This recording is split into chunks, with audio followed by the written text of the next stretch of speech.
In today's video, I'm going to teach you how to view and restore previous versions of PowerPoint. If you've ever accidentally changed a slide deck or lost important edits, don't worry.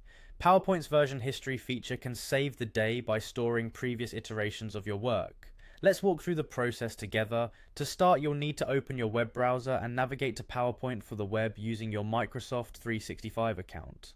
Once you're logged in, you'll be greeted by the familiar interface of PowerPoint, but this time it's all online.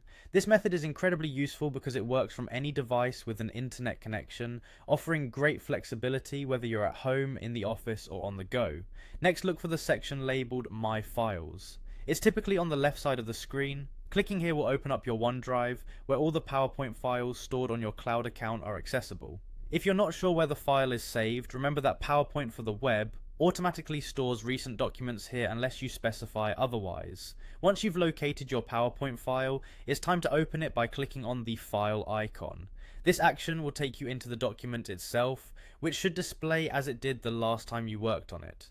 It's important to ensure that this is indeed the file you're looking for, especially if you have multiple similar presentations in your archive. The real magic happens in the version history section. To reach it, find the File tab on the menu at the top of the screen. A drop-down menu will appear. Scroll through and select version history. This feature is an invaluable tool as it records every significant change made to your presentation, allowing you to revisit and perhaps restore an earlier version based on your needs. When you click on version history, a list of previous versions of your file will appear, complete with timestamps and authors who made changes. Browse through the list to find the one you wish to restore or review. If you want to return to a previous version, simply click the Restore button. PowerPoint will automatically replace the current version with the one you selected, bringing back any edits or content from that time. Always double check to make sure it's the correct version you need.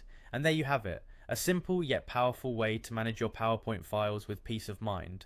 Remember, regularly checking and maintaining your versions can save you from potential headaches and lost progress. Thanks for watching, and happy presenting.